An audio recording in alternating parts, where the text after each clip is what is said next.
할렐루야. 하나님 아버지 주의 이름을 찬양합니다.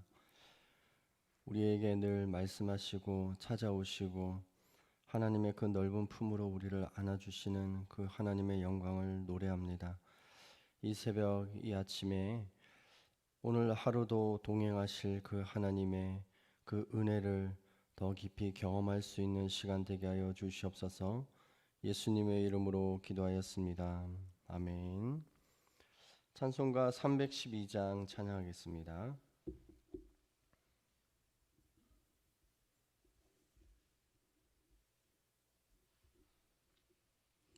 312장입니다. 너 하나님께 이끌리어 일평생 주만 바라면 너 어려울 때 힘 주시고 언제나 지켜주시리.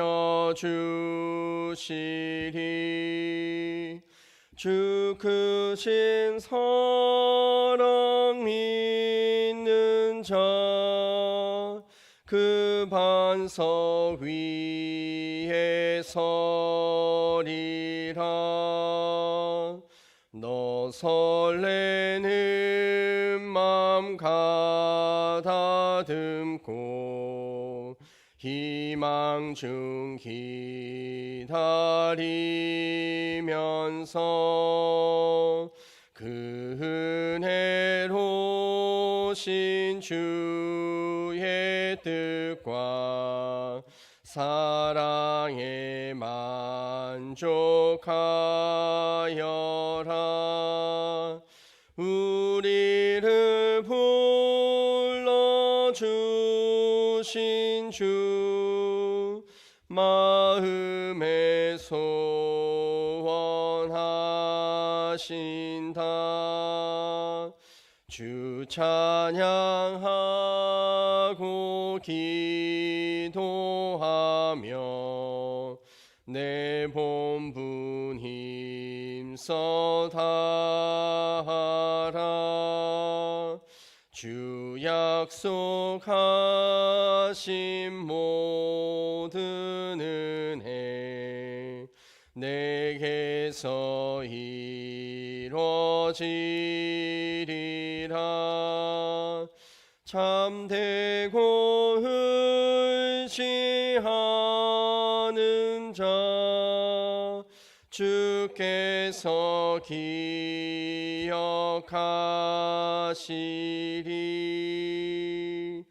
아멘.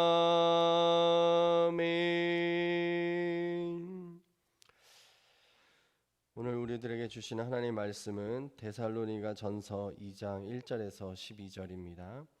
데살로니가 전서 2장 1절에서 12절 말씀입니다.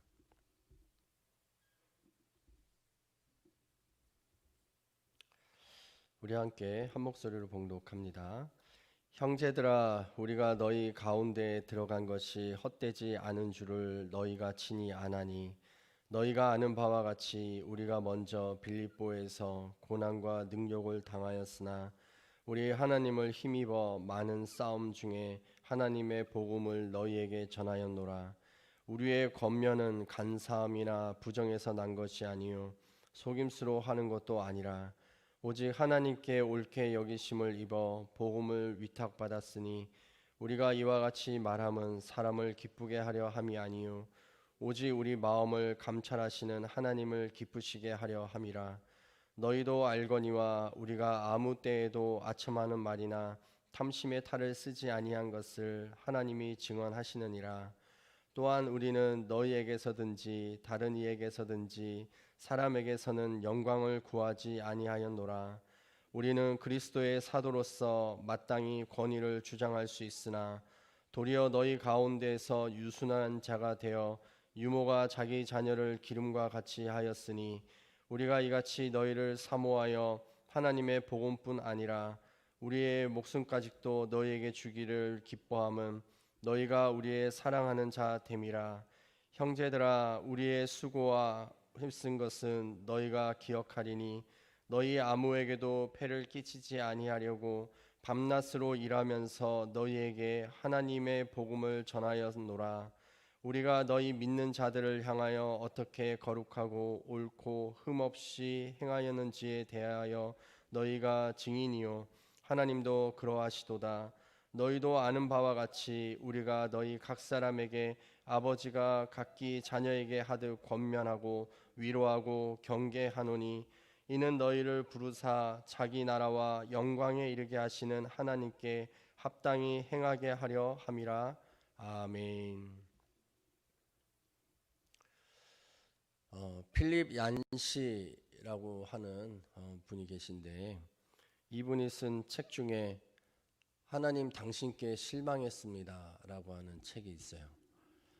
신앙생활을 해가는 과정 속에서 자기가 이런 것들을 기대하고 원했는데 하나님께서는 그것에 대해서 들어주지 않을 때, 하나님께서 마치 계시지 않는 것처럼 경험되어질 때, 그때 하나님을 향하여서 하나님 실망했습니다 이렇게 이야기하는 성도들에 대한 그런 글들입니다. 어쩌면 하나님을 향하여서 그 책 제목처럼 그렇게 실망하고 살아가는 성도들도 있다라고 얘기할 수 있죠. 뭐 몇 번 말씀도 드린 적도 있었는데, 우리 주내리 팀과 또 여러 성도들이 계속해서 방문해서 전도해서 교회에 나오신 분이 계셨습니다. 그리고 그 시간이 이렇게 흘러서 서리 집사 교육도 받고, 그래서 집사의 직분도 받고, 그렇게 매주 예배에 나오고 신앙생활을 했던 이분이 하루는 저에게 목사님 이제 저 교회 안 나올 겁니다 이렇게 얘기하시는 거예요. 그래서 깜짝 놀라서 아니 집사님이 왜 교회를 안 나오시려고 그러세요? 그랬더니 하는 말이 자기의 형제들이 우리 조암에 많이 산다라는 거예요. 많이 사는데 예수를 믿고 교회를 나와 예배를 드려도 별반 다를 게 없다라는 거예요. 도리어 자기는 자기 형제들이 잘 사는데 그 형제들만큼은 안 되더라도 그래도 자기의 인생이 좀 부유해지고 또 자기의 자녀들이 좀 잘 나가게 되고 이렇게 될 것을 기대하고서 교회에 나왔는데 아니더라는 거예요. 사람들은 전도하러 와가지고 예수 믿으면 복 받아요. 예수 믿으면 잘 될 거예요. 예수 믿으면 병이 다 치료될 거예요. 이렇게 얘기를 했다는데 예수 믿어도 뭐 믿는 거나 안 믿는 거나 뭐 별 차이도 없고 도리어 예수 안 믿는 자기의 형제들한테 괄시나 받고 돈 없다고 무시나 당하고 그러고 있는 거 자기의 모습이 보면서 에이 뭐 교회를 나가 이러면서 나가고 싶은 마음이 없어져서 안 다니겠다라는 거예요. 정말 그렇게 얘기하고 그 뒤로 안 나와요. 가끔씩 이렇게 만나 뵐 때마다 이게 말을 좀 붙이고 이렇게 하지만 빨리 가시라고, 목사님 바쁘신데 빨리 가시라고 말하는 것조차도 별로 달가워하지 않으시더라고요. 늘 그분을 보면 기도가 됩니다. 하나님 그분 꼭 기억하여 주시고 다시 구원 얻을 수 있게 해달라고, 정말 하나님을 인격적으로 만날 수 있는 분이 되게 해달라고 이렇게 기도합니다. 우리가 이제 어제부터 데살로니가 전서를 보고 있습니다. 데살로니가 전서는 어디와 연결해서 봐야 되냐면 사도행전 17장과 연결해서 봐야 됩니다. 우리 성도님들도 데살로니가 전서를 볼 때 사도행전 17장을 좀 읽어보시고 이렇게 데살로니가 전서를 보면 좀 더 이해가 될 겁니다. 사도행전 17장에 보면 바울과 실라와 디모데 대표적인 이 세 사람이 데살로니가에서 전도를 하는 모습이 나옵니다. 17장 2절에 뭐라고 말하고 있냐면 바울이 자기의 관례대로 그들에게로 들어가서 새 안식일에 성경을 가지고 강론하며 라고 말합니다. 이 새 안식일이에요. 그러니까 안식일은 한 주를 이야기하거든요. 그러니까 새 안식일이니까 37에 20일 21일 동안 데살로니가에서 전도했다라는 겁니다. 그러니까 데살로니가에 머물렀던 기간이 며칠이라고요? 21일, 한 달이 채 안 되는 기간입니다. 이 기간 속에서 바울이 무엇을 가르쳤냐면 17장 3절에 뜻을 풀어 그리스도가 해를 받고 죽은 자 가운데에서 다시 살아나야 할 것을 증언하고 이르되 내가 너희에게 전하는 이 예수가 곧 그리스도라 하니라고 말합니다. 지금 전하고 있는 그리스도가 어떻게 되었다고요? 해를 받았다라고 말합니다. 고난과 고통을 당하였다라고 말하고 있습니다. 그 예수가 죽었고 다시 살아나신 부활하신 분이시다. 근데 이 분이 이 예수가 누구냐? 곧 그리스도다라는 거예요. 그리스도. 이 그리스도가 헬라어로 퀴리오스거든요. 퀴리오스는 누구에게 붙였던 단어냐면 로마의 황제에게 붙였던 단어입니다. 퀴리오스, 구원자 이런 뜻이죠. 데살로니가의 성도들 이들이 바울로부터 들었던 복음은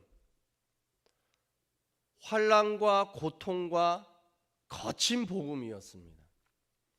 예수 그리스도는 우리에게 복을 주시는 그냥 그 복에 대한 것을 설교하는 그런 것이 아니라 우리를 위해서 고난과 고통과 해를 받으신 그런 분이시다라고 말하고 있는 것입니다.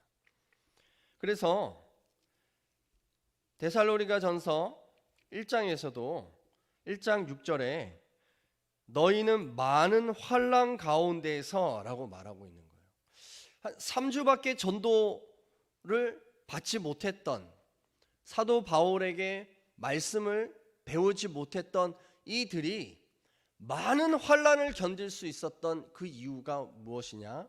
바로 처음부터 복음을 접할 때부터 거친 복음에 대해서 이들이 들었기 때문에 그래 신앙생활은 환난과 고통 속에서 견뎌내는 거야 라고 하는 것을 가르침을 받았기 때문에 그런 상황 속에서 정말 우리들에게 말씀을 가르쳐줬던 그 바울 사도님의 말씀이 정말 딱 맞구나 라고 하는 마음으로 어려움도 견뎠다라는 것입니다.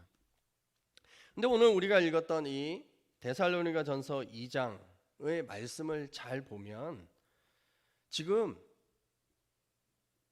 이제 갓 믿기 시작한 신앙의 어린 아이와 같은 이 데살로니가 교인들을 정말 아버지처럼 세심하게 주의 깊게 어린 아이를 키워내는 것처럼 말하고 있다라고 하는 것을 알 수가 있습니다.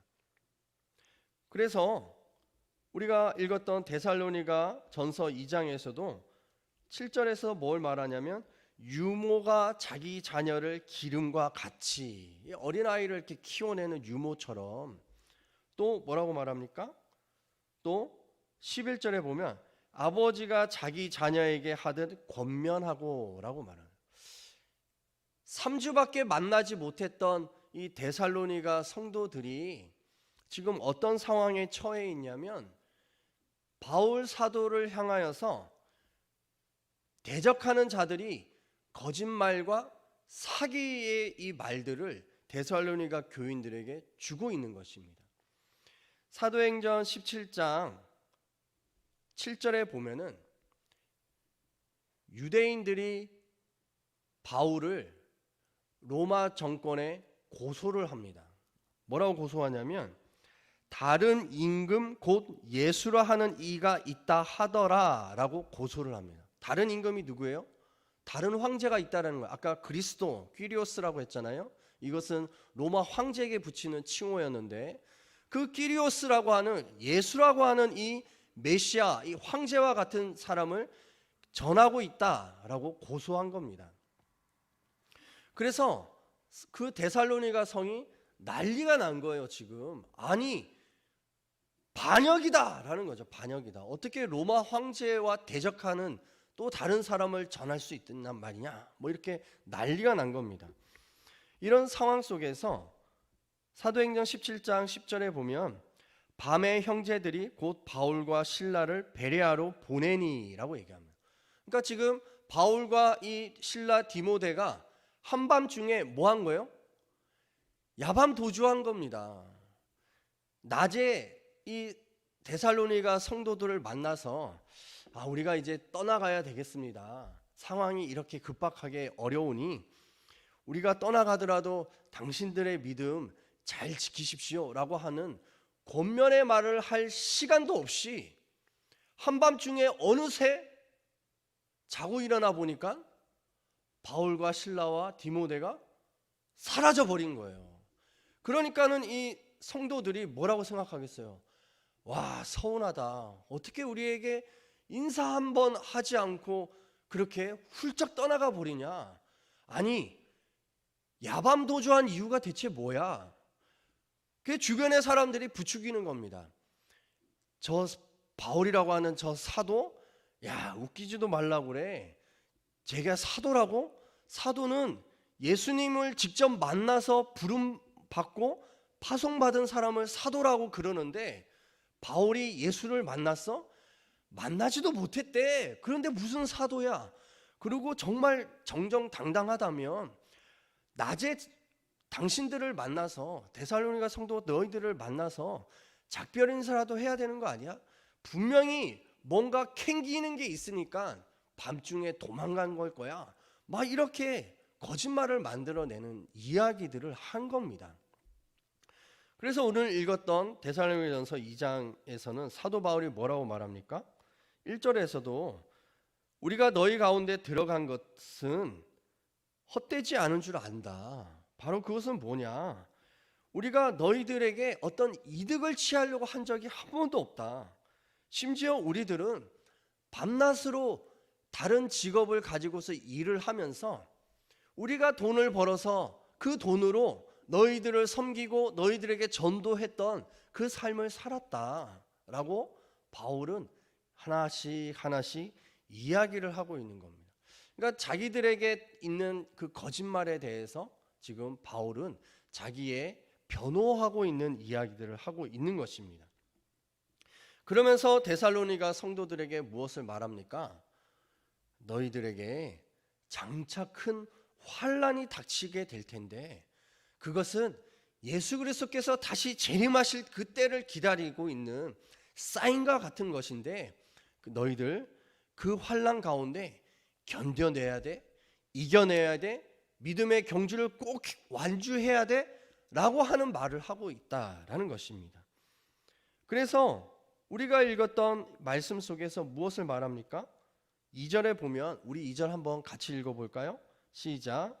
너희가 아는 바와 같이 우리가 먼저 빌립보에서 고난과 능욕을 당하였으나 우리 하나님을 힘입어 많은 싸움 중에 하나님의 복음을 너희에게 전하였노라 말하는 겁니다.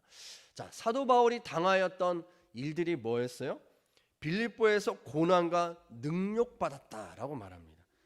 자, 빌립보에서 있었던 사건은 무슨 일인가?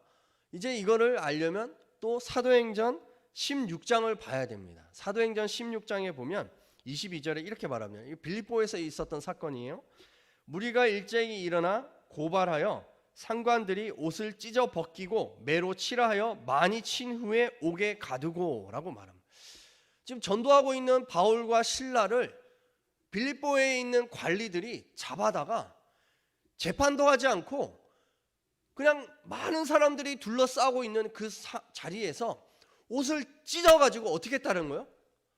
발가 벗겨버렸다는 거예요. 그리고 어떻게 했습니까? 매를 가지고 두드려 팬 거예요. 여러분이 그렇게 당했다 생각해 보세요. 많은 사람이 둘러 있는데 옷이 다 찢어져 가지고 발가 벗겨져 가지고 실오라기 하나 몸에 걸치지 못하고 있는 상황에서 막 몽둥이 세례가 막 쏟아진다 생각해 보세요. 뭐 때문에? 복음을 전하다가, 예수를 전하다가. 그러면 여러분들은 어떻게 하시겠습니까? 야, 예수님을 전하면 복을 받고 잘 돼야 되는데, 와, 그 수많은 사람들이 내 발가벗겨진 이 엄청난 수치를 당하게 하나님이 왜 내버려 두시는 거야? 몽둥이의 세례를 받도록 왜 하나님이 그냥 내버려 두시는 거야? 라고 하면서 아마 하나님 믿어도 별반 없네, 쓸데없네, 이렇게 얘기하시겠습니까? 근데 바울과 실라가 감옥에 들어가서 어떤 일을 했느냐? 사도행전 16장 25절에 보면 한밤중에 바울과 실라가 기도하고 하나님을 찬송함에 죄수들이 듣더라, 이렇게 말합니다. 왜 한밤중에 찬송하고 기도했을까? 이유는 설명되어 있지 않아요. 그러나 추측을 해보면 얼마나 많이 얻어맞았으면 아마 얻어맞다가 꼬꾸라진 거예요. 기절해버린 거예요. 그러니까는 이 기절해 있는 이 바울과 실라를 질질질 끌고 지하 감옥에다 집어 던져 넣은 겁니다. 그러니까 시간이 꽤 지나가지고 그때서야 겨우 바울과 실라가 정신이 든 거예요. 정신이 들고서 이들이 했던 게 뭡니까? 하나님을 찬양했다라고 하는 겁니다. 고난과 능욕 당하는 이것을, 이게 복음이다라는 거예요. 예수를 믿는 것이 잘 먹고 잘 살고 사람들을 위해 높아지는 어떤 세상적 가치의 축복을 이야기하는 것이 아니라 예수 때문에 고난당하고 예수 때문에 능욕받고 예수를 전하는 것 때문에 사람들로부터 고발 고소당하면 그것이 하나님의 은혜이며 그것이 하나님의 복이다라고 말씀하는 것입니다. 왜냐하면 그 일들 속에 도저히 세상의 방법으로는 해석해낼 수 없는 하나님의 신비의 은혜가 그들에게, 고난 당하는 이들에게 있기 때문에 그렇다라는 것입니다. 그래서 데살로니가 전서 이제 믿기 시작한 갓난 어린아이와 같은 이들에게 무엇을 말합니까? 너희들도 우리들처럼 10절입니다. 거룩하고 옳고 흠없이 행하는지에 대해서 너희가 증인이다. 우리가 그렇게 산 것처럼 너희도 그렇게 살아야 한다. 또 12절 마지막에 있는 거 우리 같이 읽어보겠습니다. 이는 너희를 부르사 자기 나라와 영광에 이르게 하시는 하나님께 합당히 행하게 하려 함이라. 아멘. 뭐라고 말씀하고 있어요? 너희들의 신앙생활은 하나님께 합당하게 행하는 삶이어야 한다라고 말합니다.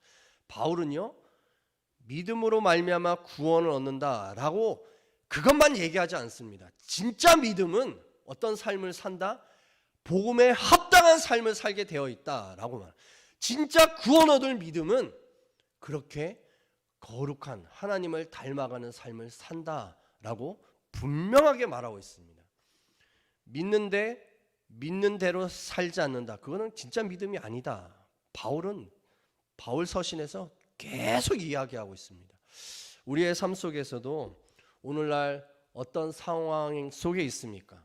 어떤 환난과 고통 속에 있습니까? 어떤 능욕 당하는 일들 속에, 또 사람들로부터 어떤 고발과 고소와 같은 그런 일들을 당하고 있습니까? 그 일들이 예수 그리스도를 믿는 믿음 때문에 그렇다면 하나님의 복이 여러분들에게 있음을 믿습니다. 하나님의 능력이 여러분들과 함께하고 있음을 믿습니다. 오늘 하루의 삶 속에서도 예수를 믿는 믿음 때문에 당하는 고난과 고통 속에서 기뻐하고 하나님을 찬양할 수 있는 여러분들 되기를 축복합니다. 오늘 하루의 삶 속에서도 예수를 믿는 것 때문에 희생과 고난 당하는 일들을 선택하실 때 세상 사람들이 이해할 수 없는 하늘의 비밀과 계시들이 여러분들에게 임하게 될 줄 믿습니다. 우리 이 시간 함께 기도하겠습니다. 할렐루야. 하나님 아버지, 이제 초신자와 같은 이제 믿기 시작한 데살로니가 성도들에게 바울은 말합니다. 예수로 인하여 환난 받는 것이 너희의 기쁨이다. 예수 때문에 너희가 고난과 고통 당한다면 찬양하여라 라고 말씀합니다. 주님, 복음에 합당한 삶, 거룩한 삶, 너희의 인생의 목적이 되어라 라고 하나님은 우리에게 도전하십니다. 주여, 우리의 인생이 세상 가치의 축복이 아니라 하나님 나라의 축복의 개념으로 바뀌게 하여 주시옵소서. 오늘도 그렇게 살아가는 자들에게 하늘의 놀라운 은혜와 사랑 충만하게 되게 하여 주시옵소서. 하나님 앞에 1,000번째의 예물을 드립니다. 주님, 간절히 기도하는 기도 주님이 알고 계십니다. 주여, 힘과 능력과 권세를 더하여 주시옵소서. 예수님의 이름으로 기도하였습니다. 아멘.